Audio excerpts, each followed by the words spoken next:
Tala Fou nei fo ia o li Samoa o le whaopoponga o tala lau le Tiopolensia. Le vai aso le nei watu inatu le whaamsinonga whaaitu malo. I le tua leo e tāpena whaatanse tuai la tō mōlianga fau. Whaapipii i le mōlianga au tuatasi.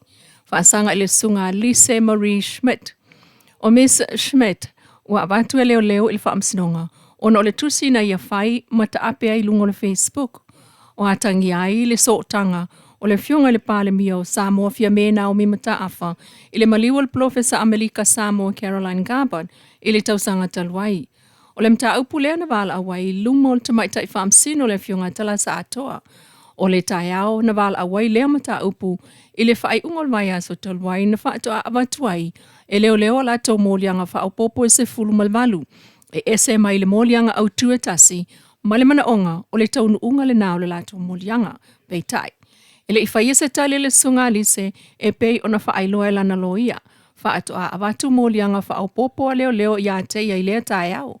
Matoe tu atua iloa i le taimilawa leo le vai aso le nei. Asa wharaile e ono tu ina atuai ma le talia Miss Schmidt whaasanga i le tangi a leo.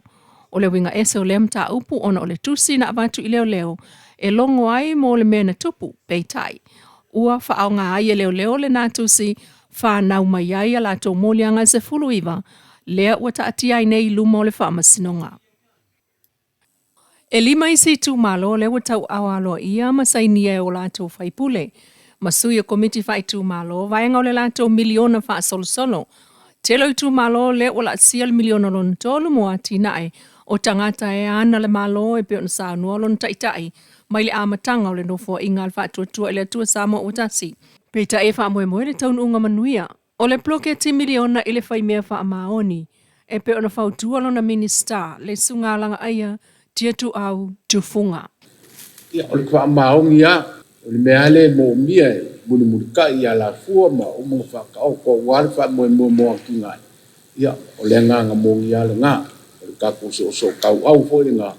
Ia e ale le kako wha soa. O le itu malo na tau awa la tau vaenga miliona ile sungofua lua valu o Aprila.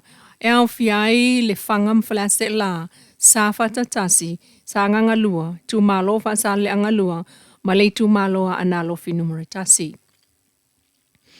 O lo fa opopola vale numero matai ma itu malo le tunu ua momoliane i le vaenga fa upfai.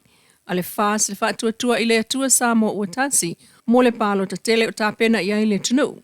Pei fo na moli mawina mai el tai fono le fas sunga la auli le mali e topla tai vau. Le momoli alo i atu leo le sui fa olioli o le itu maloa ana lofi numero fa i le ainga fa tua ile atua Samoa utasi le fionga afa masanga leone mati masame. O mai aine fo na momoli alo i atu i le sui fa olioli o le itu malo vai maunga numero tasi. LFI of you angolo li vai lele le tongo mafangali i le ainga o le whatua i le atua Samoa utasi le sunga paunga te o mtavu i paunga. Whamalo ai le sunga te fono i le tofa i male malo le whautautanga o i paia o i tu malo ta wailunga. Tala toi tuli lo o le whaawa wai ona leilo loa o whaiva e whango ngota i ofe i le peninsula i Murinuu e le o se whaale tonu fau. O le vaenga fo i leo Murinuu na sa ilianga i aile tasi fo i o tama. Fai pise nisi o le atunuu. O lana fo ile nā masani o le alue whango ta ofe ai.